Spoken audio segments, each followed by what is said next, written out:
Over at The Guardian, lawyeress and alleged journalist Jill Filipovic made me think I was reading Dolly magazine instead of a respected broadsheet. As a straight single woman in my 20s, I love me some dudes, but I can't stand the dude bros, and I weep at the fact that dude bro culture seems to be quickly taking over dude culture. You know, this article really isn't going well. I hope she doesn't talk like this in court. So what is a dude bro, and how is he different from a standard dude? Answers vary, but the dude bro seems fairly synonymous with the douche, an insult I remain strongly in favour of. Here's Guy Fieri. He's the Abercrombie-wearing frat boy pumping his fist and screaming USA, USA at the concert you're attending. He's walking through the Burger King drive-in drunk at 3 AM and calling the cashier a fag. He's probably wearing some variety of khaki short and maybe a baseball hat. He's probably white, probably fairly affluent, probably was in a fraternity, and definitely refers to his male friends as his bros.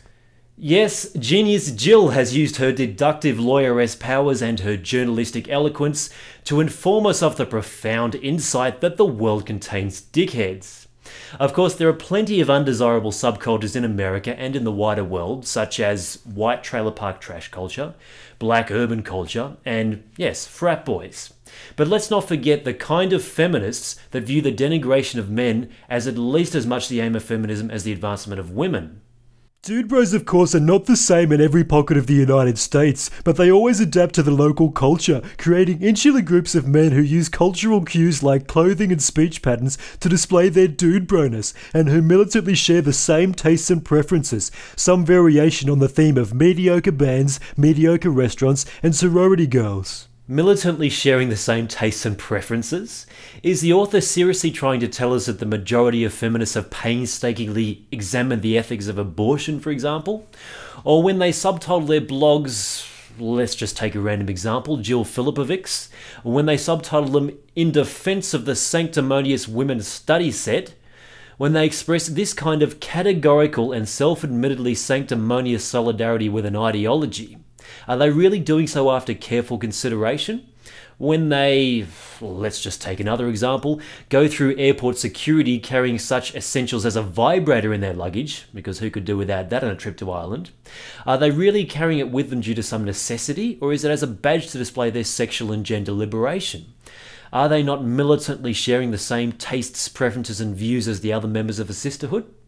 But they're also displaying a toxic brand of masculinity that's harmful to both men and women. So the difference between a bro and a feminist is... And the heterosexual norms that dude bros embrace are largely about exercising dominance over women.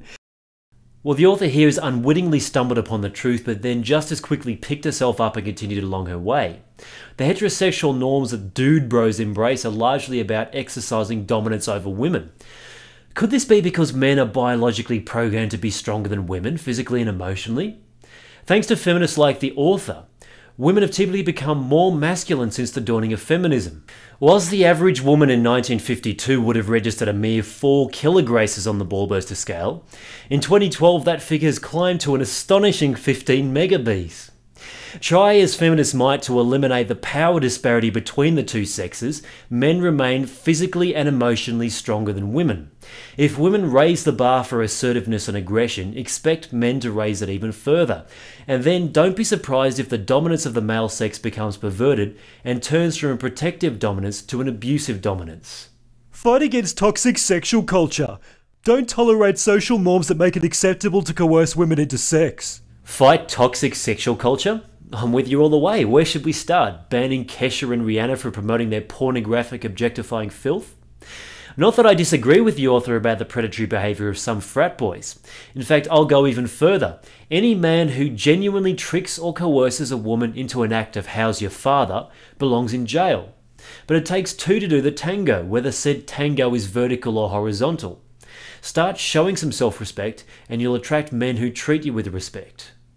Third, battle gender conformity. Dress, talk and socialise however you want, but recognise there are myriad ways to be a man, and what kind of pants or skirt or makeup you wear has exactly zero to do with maleness or strength of character. Don't undermine the masculinity of men who display it differently than you do. So what she's basically saying is, when it comes to masculinity, there's really no difference between, say, Bear Grylls and Julian Clary. So if two people who are polar opposites in every observable aspect other than anatomy both qualify as masculine, then what does manhood mean? Absolutely nothing, which is the underlying goal of all militant feminism, of course, reducing manhood to nothing. The author concludes, "Let dudes just be dudes." and don't let children near typewriters. And while you're here, remember to take a look at the Tweed Renegades website for lots of